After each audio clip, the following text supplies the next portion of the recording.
Hello, everybody. It's Rick. It is August the 11th, 2018. My email is rick, RICK0327 at me.com. Please keep the emails brief. Um, I only deal with child support. Um, my affidavits are for child support. Um, I don't deal with anything else. I'm sorry. This is hard enough, trust me. Um, I've been dealing with child support. Started in 2010, then in 2012, after 2 years of being bamboozled by attorneys, spending about $20,000 and going to court, and basically it was just like, all right, come back at 3 months and we'll talk about this again. And this went on for 2 years. So from November 2010, yeah, it went on for about a year and a half. It was just like, all right, come back in 3 months. It was, the beginning of the hearing. The support magistrate would be on my side, and she would never have complete notes. It would be like 5 or 10 minutes of her acting like she heard it for the first time, because you gotta remember these people deal with multiple cases, and they're supposed to keep good notes in the computer. So I'd be like, every time she hears something, it's like for the first time. Like, no, we just talked about this the last time we were here, and obviously I can't say anything without an attorney, and it was just a debacle. And finally, I fired my attorney, um, started doing my own research, and that's when I discovered. I mean, I was already a year and a half in. I was already suspecting it was a big time scam, and then when I did my own research, I found all this information, and some jerk off lawyer. This is one of the reasons why I have a dislike for lawyers. I don't trust them, because I was introduced to a guy at a cigar place from a friend of mine, and we hung out, a few times, me and this guy, and he was an attorney, and you know, he was acting like, oh yeah, it's all bullshit, and he was like, you know what, Rick, you know enough about this case. Why don't you just go in there and represent yourself, and then I'll come in there. Well, that was the worst mistake of my life. I went in there. Uh, Up until this point, because I had an attorney, the sport magistrate never went after, uh, never forced me to pay through the system. And actually, she decreased my child support because I was paying room and board for my daughter's college. Soon as I went in there, I did my own research. I found out I wasn't supposed to be there. So I thought I was going to go in there and point this out to her. Well, when I went in there without an attorney, this woman went crazy on me, wouldn't listen to me, then threw me out of the room. The case proceeded without me there. When I came back in the room, she already made a deal with my ex-wife's attorney for me to pay through the system, even though it was waived in my agreement. And uh, that's when I realized that that's the goal the whole time. Their goal, that's the reason why the case was going on for so long. They were trying to figure out a way to force me to pay support through the system. And as soon as I went in there without an attorney, that's when she saw the opportunity.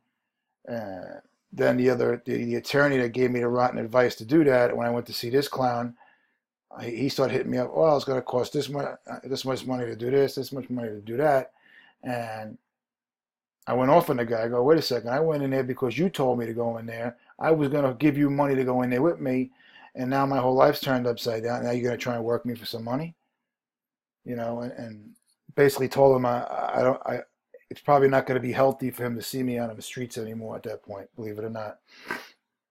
And he reached out to my friend that he introduced me through, and I told him, don't worry, if I see him, nothing's going to happen to him. But, that's when I realized that these lawyers, they don't have friends. Okay, it's all about money. Anyway, if they just gave you that little preamble, what I mean is that I've done a lot of research. I've tried a lot of things. Okay, I appreciate people reaching out to me. I appreciate people emailing me stuff. Okay, I got a lot of people out there that they forward me a lot of information, and I appreciate it. Then I got a few people that are forward me information. Uh, you know, like they discovered the lost ark. Okay, and some of them want me to try this stuff. All right, guys, I've tried a lot of things. I've done a lot of things. I have a big history here. Okay, I have close to easy 2,000 hours studying this stuff. All right, I've done a lot of things. I have old videos where I showed you guys. I have boxes of information. I've tried a lot of things. Basically, what you're seeing now from me is a streamlined, easy way of fighting these people. Okay, I talk about the Constitution because the Constitution is what they are bound by. Okay, as soon as they violate the Constitution, everything that they're doing to you is void. That's the reason why I push it. Okay, I'm not this big constitutionalist. I'm doing this because they are bound by it under Article 6, Section 2, the Supremacy Clause. So if they're going to try and claim that they are a court, they are bound by Article 6, Section 2, which is the law of the land. They're supposed to proceed in pursuance of the Constitution. As soon as they are not doing that, their orders are void. Okay? So now, I don't want another thing where people email me stuff. Some people get offended if I'm not answering them. I get a lot of information, guys. I get a lot of emails. I can't answer every email. Okay? So I appreciate it. Trust me, guys. But you're putting me in a bad position, some of you. Okay? All right. So, let's get back to this now. How to respond to a notice to appear in court for child support. Now, this is just for court, right? I have other affidavits for you to send to a child support agency, okay? This is just for court, okay?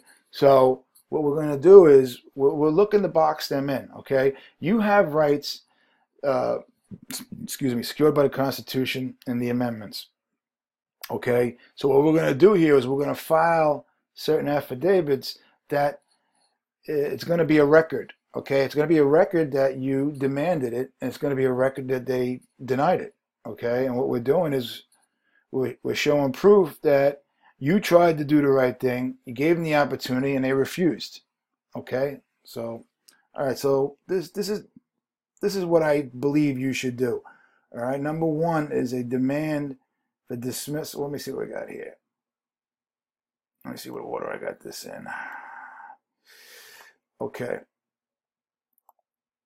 All right, you're going to demand for a dismissal right away for failure to state a claim. Okay, that's what these lawyers do. Whenever we sue somebody, the first thing the lawyers do is they file for a dismissal right off the bat. Well, we're going to do the same thing. Then we're going to file for a demand for a trial by jury of peers. Why? Because under the 7th Amendment, all right, in suits in common law for controversies of $20 or more, we have this right. Okay, we're going to get back to that. Then we're going to demand a change of venue to a court of record. Okay, a court of record is a court that proceeds in accordance with common law. Now, remember, the trial by jury under the 7th Amendment, it says to proceed in accordance with common law. So, if we're in a court that doesn't proceed in accordance with common law, we're in the wrong court. Okay, and we are demanding that we want to go in a court of record. Okay. All right. So here's another one: a notice of objection. All right. Now, some places, they're like in New York, they bust chops that you can't file an objection until these fake judges issue their order first. So if that's the case, you just remove objection. All right, okay, so you can just remove the word objection. It's really easy. All right, and what we're doing is we're going to be filing a non-assumption. Okay, the child support agencies are claiming that you got to pay child, you owe money, you owe arrears. Well, where is the record that you entered into agreement with them? Okay, that's what that's for. And then we have a writ of discovery to demand evidence of an injury in fact. Okay, it's an adjudicated fact that every case, every matter that is brought into a court by a petitioner, the petitioner has the burden of proof of introducing evidence of an injury in fact. Now, I said an adjudicated fact. What we're going to do is, when we use adjudicated facts, we're going to be using it on the federal rules of evidence. Okay, remember, federal rules apply in state courts as well. Okay, how many of you have filed a lot of you have filed your own paperwork, and the first thing these lawyers do is they file for a dismissal, and they do it under Federal Rule 12B6, Section B, Section 6.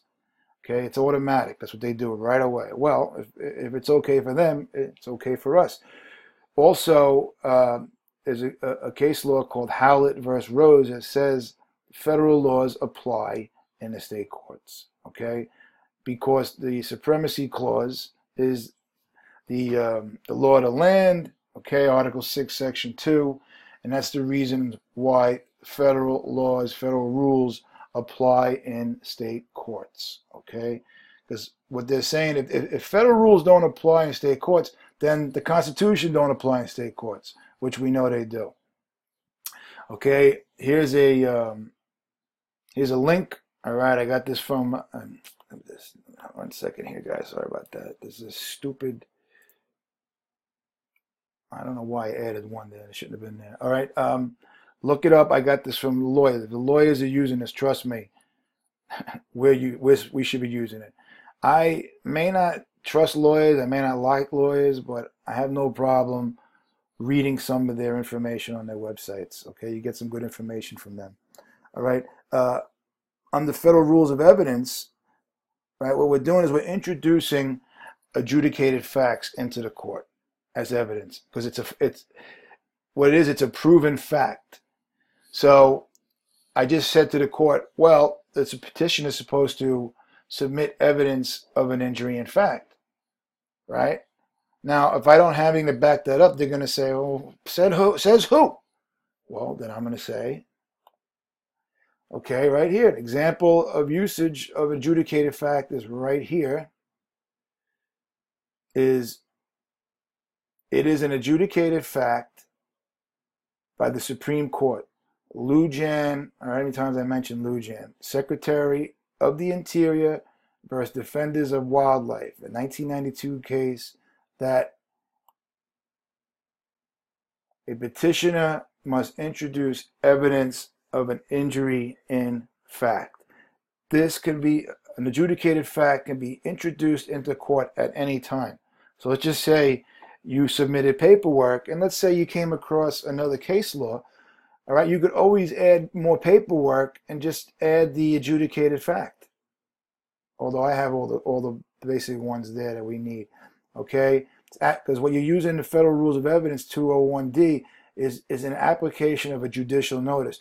You're causing the court to take judicial notice of a fact, an adjudicated fact. That means the court, it's on record now that a petitioner must have evidence of an injury in fact, or the matter has to be dismissed, right? No injury, no case, okay?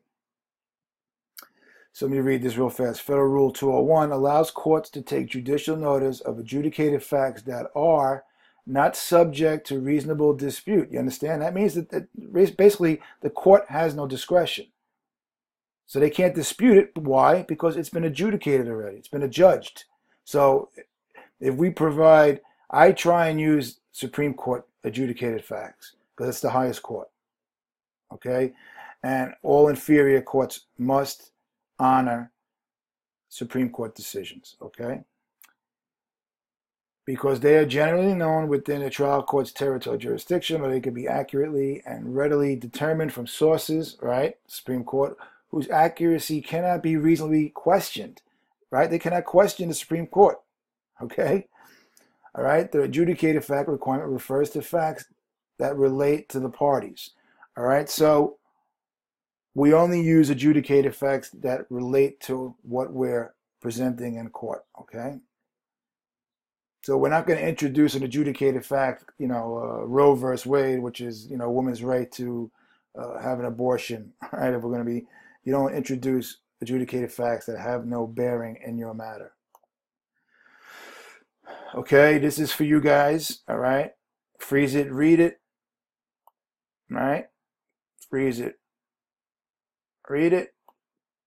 Definition of a judicial notice, all right? When a court takes judicial notice of a certain fact, all right, read it.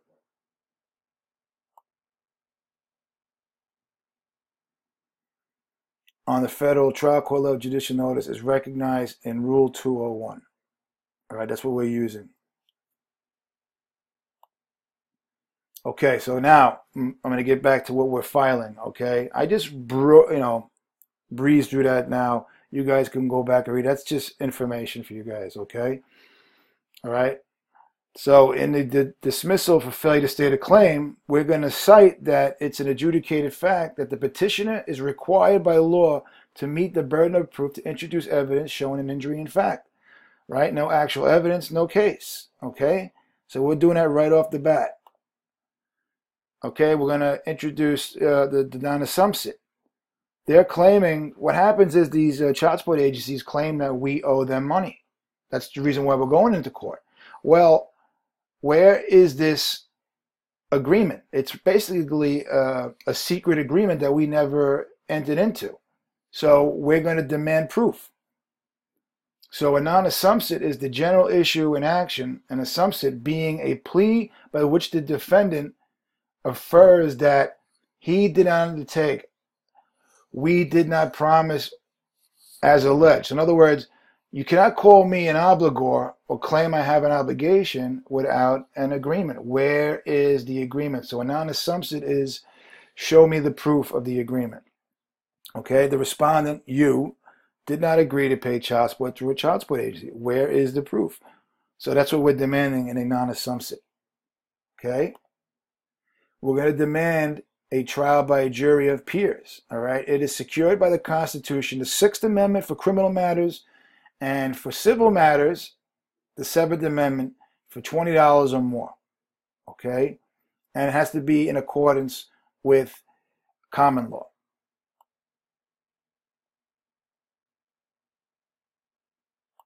Right here. Right? Let's read it. In suits at common law. So if we're in a statutory court, we want to be in a common law court. That's the reason why we're doing the change of venue. And I've had several of my subscribers, the clerks would just flat out refuse to accept it. Okay? You want to know why? Because that's key. We're demanding a venue at common law. So if they cannot provide this, they have to dismiss the case. All right? So it's under the Seventh Amendment. All right, hold on, guys. I got to get back here. Okay. It is secured by your state constitution. Okay, remember we went over that already in my other videos where every state says that you have a right to a trial by jury. By the way, the state, right, when the state is referring to your right to a trial by jury, what they really mean is your right under the Constitution, which I just showed you is the Seventh Amendment. Okay? The reason why we're also doing this because it's proof that we're not waiving it. If we do not ask for it, we waived it. You understand? You got to ask for it first. If we didn't ask for it, they're going to claim we waived it. So that's why we're doing it. Okay? Now, you have a right to due process. Okay? Now, if you have a right to a Seventh Amendment trial by jury, that's that is by the law of the land. So that's part of your due process.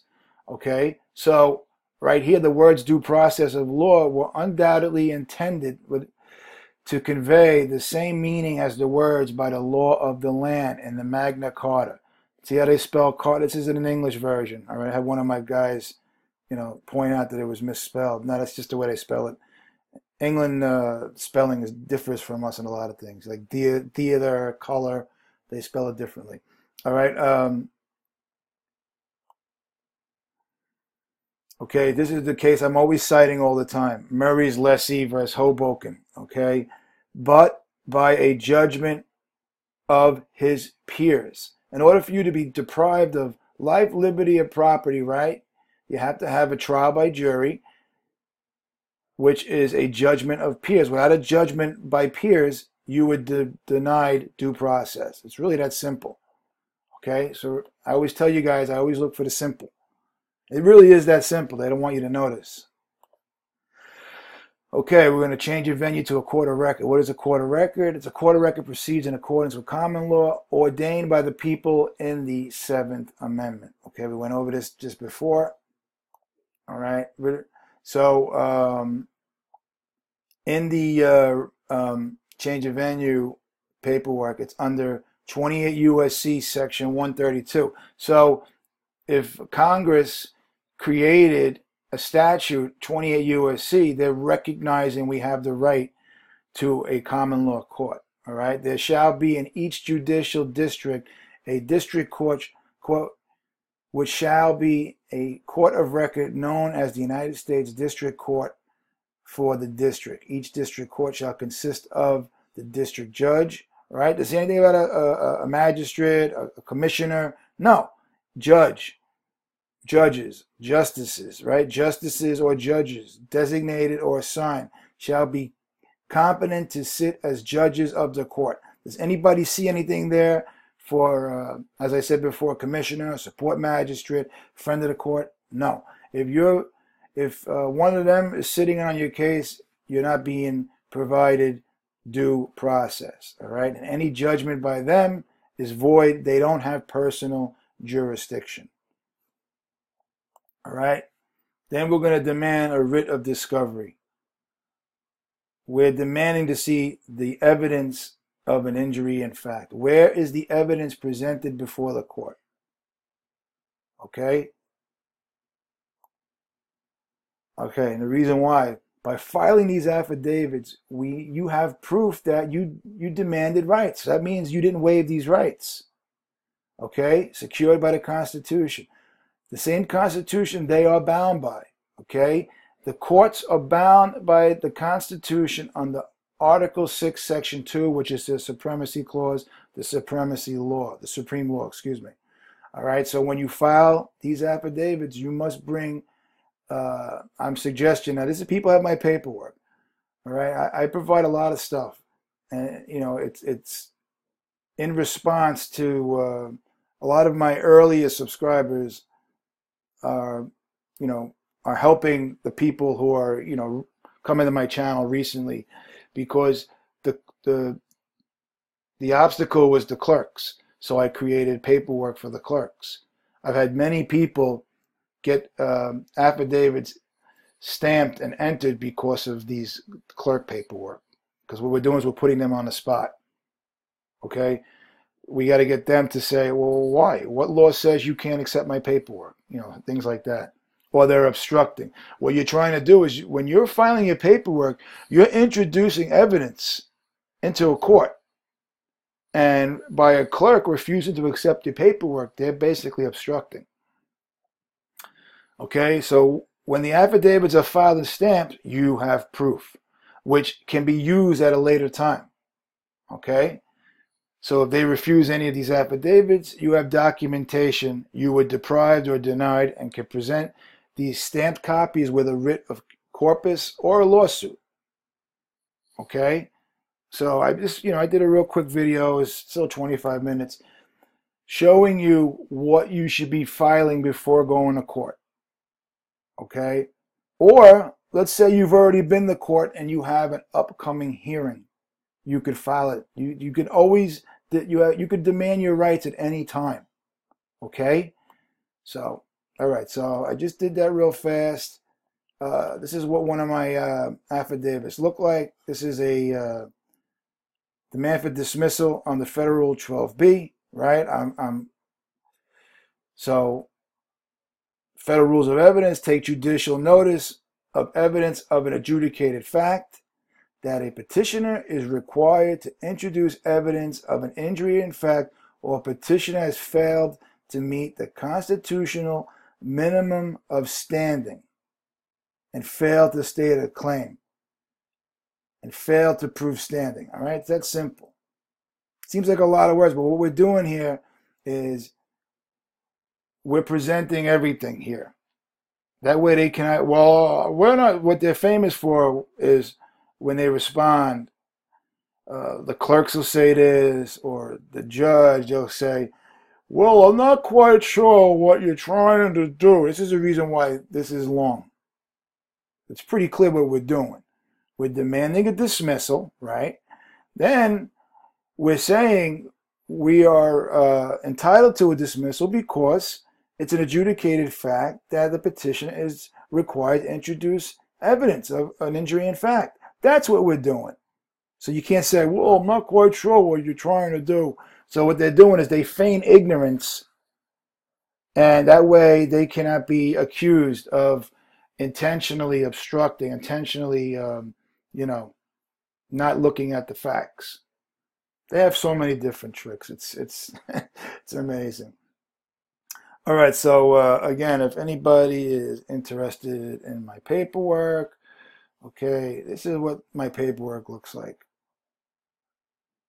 And what I do with some of them is I have them in capital letters because that way they cannot claim this sovereign citizen nonsense. You know, what they're really slick. I'm not going to get into the politics, but you know, there's a group out there, and what they do is they take our rights and they basically flip them around on us. So they'll take a group of people called sovereign citizens, and let's say there was one event that happened where, let's say, they got violent. So then what they do is they paint us all with a broad brush that we're all violent. Like, if you use the word sovereign citizen in a court, forget about it. It's like you're some type of domestic terrorist, and they look at us as domestic terrorists. People who claim to be sovereign citizens. Okay, so I try to stay away from. I've had plenty of my subscribers accused of that. So what I do is I put some of it in capital letters. Hey, all right, you can't say that we're sovereign citizens because I'm writing in capital letters. I'm not using that capitalization stuff. I just go by facts and evidence, guys. That's it. And the Constitution. Okay? You could write it in crayon, and they're supposed to accept it. Okay? All right, guys. So that's the end of this video. All right, and I'll talk to you guys later. Rick0327@me.com. Bye.